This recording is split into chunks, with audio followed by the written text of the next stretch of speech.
नमस्कार। विभाग विनोद में आज फिर मैं एस एन विनोद आपके सामने हाजिर हूँ। आज की सर्वाधिक चर्चित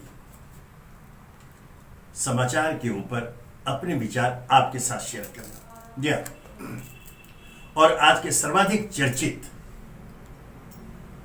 खबर क्या है?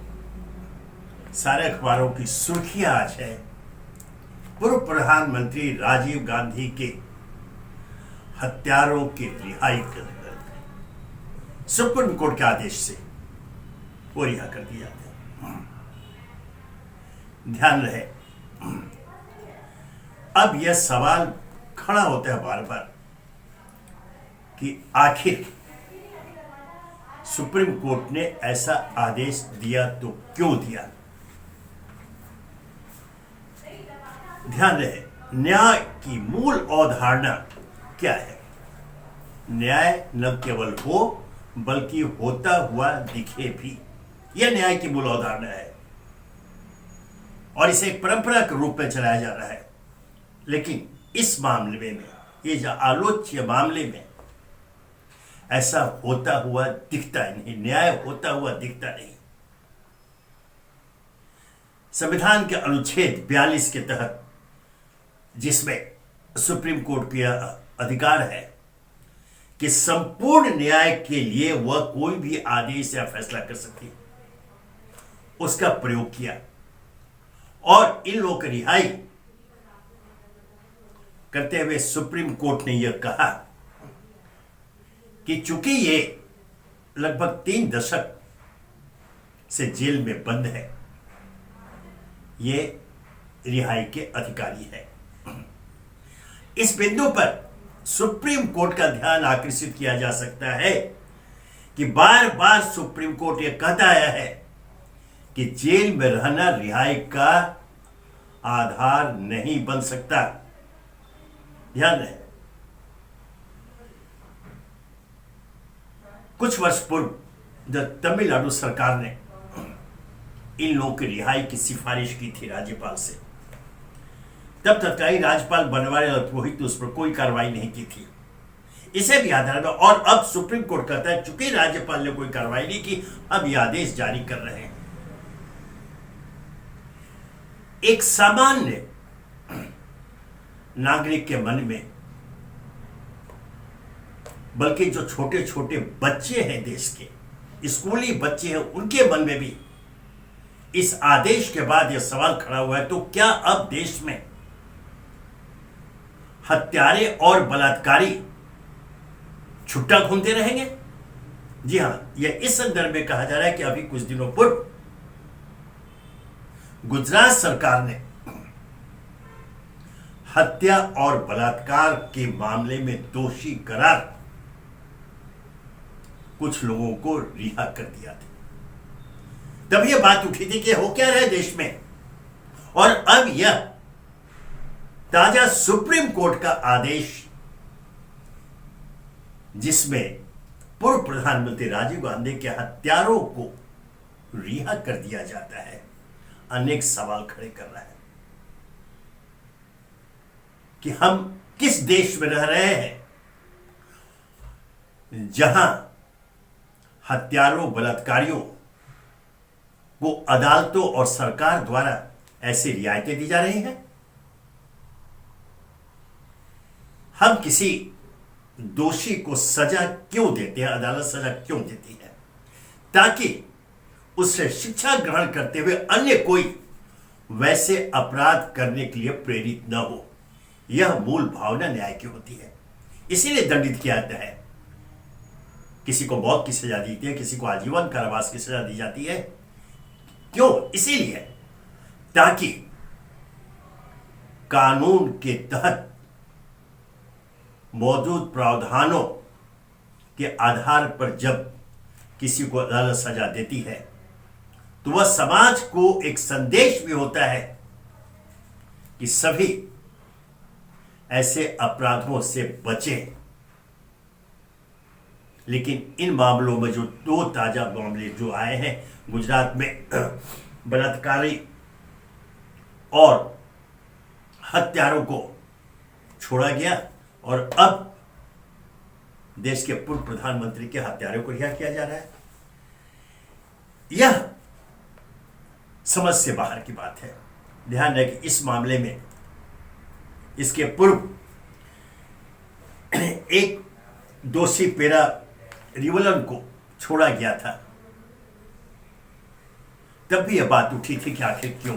और अब उसी आधार पर जब सुप्रीम कोर्ट में मामला पहुंचा तो समानता के आधार पर सुप्रीम कोर्ट ने फैसला लिया कि इन शेष जो 6 दोषी हैं उन्हें भी छोड़ दिया जाए।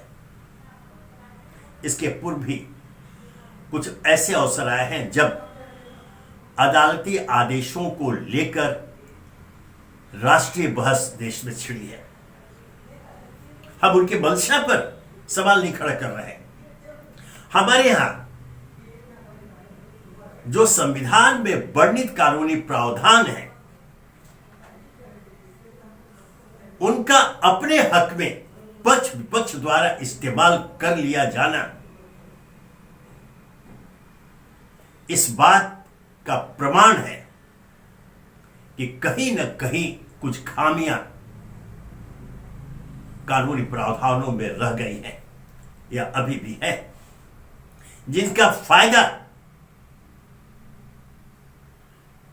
जो पक्षकार होते हैं, उनके जो वकील होते हैं, वह कुछ कानूनी दांव पेच खेलते हुए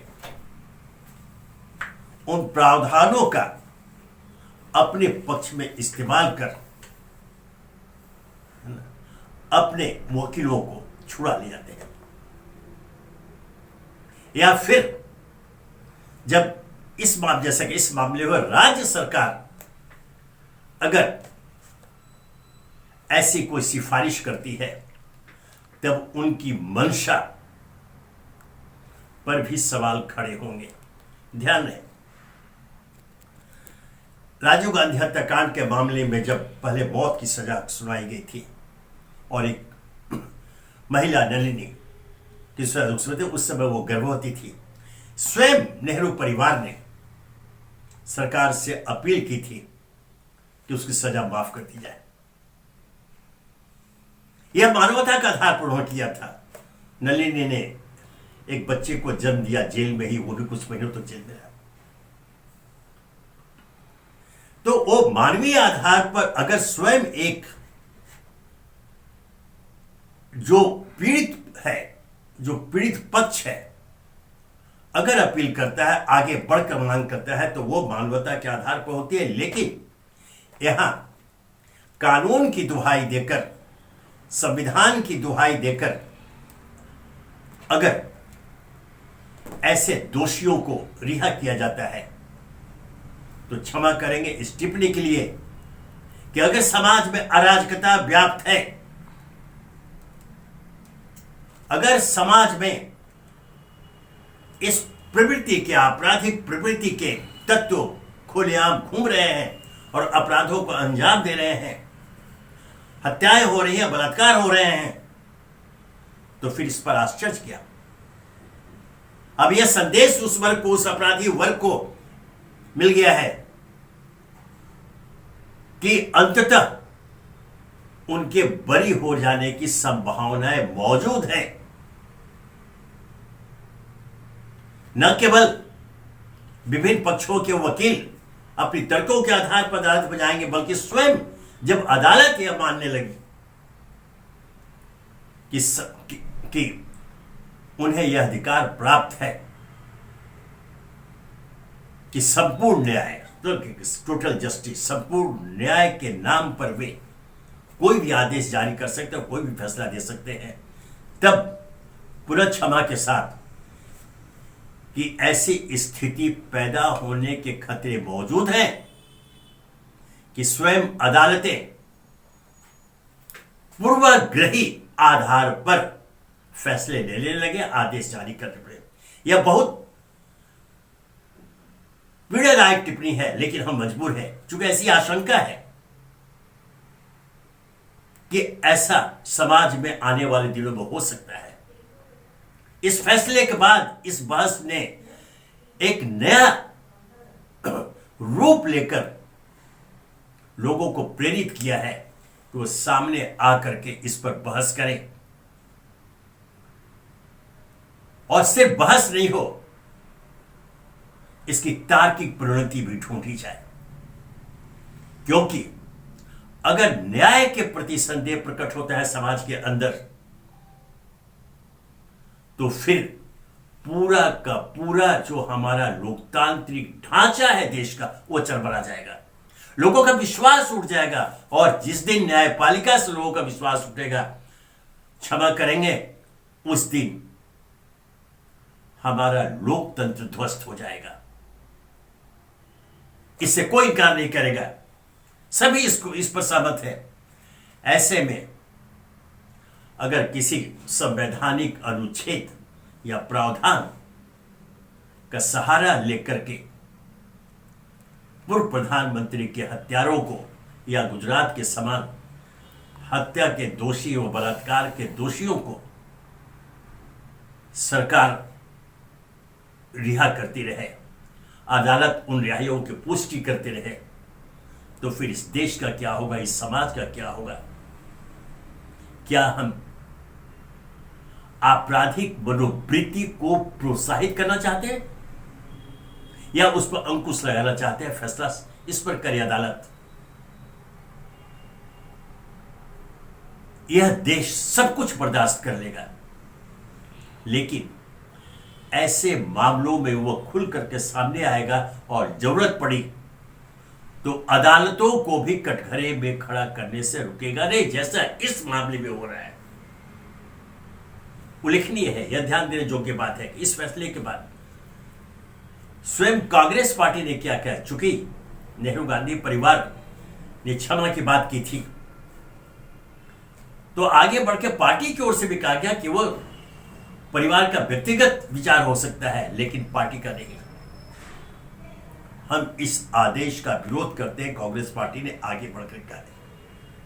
और जैसे मैंने कहा, ये इसमें राजनीति को छोड़ दीजिए, आज देश का सामान्य वर्ग में सामान्य व्यक्ति भी चकित है, भ्रमित है और विचलित है, बल्कि दुखी भी है कि सुप्रीम कोर्ट के आदेश से अगर पूर्व प्रधानमंत्री के हत्यारे छोड़े जा सकते हैं,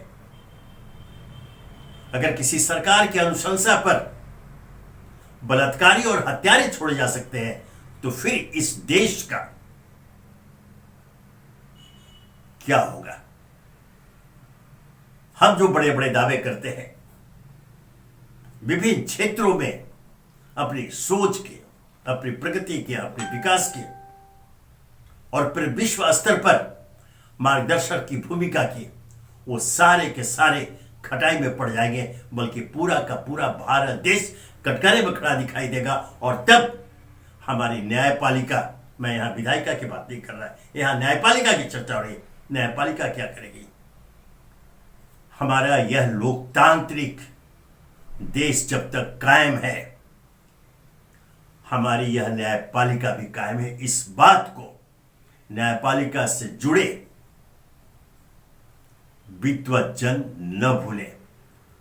सबसे पहले देश को, समाज को यह आश्वस्त करना होगा कि हमारा यह देश कानून का देश है, कानून से चलता है, और वैसा कानून जो निष्पक्ष है,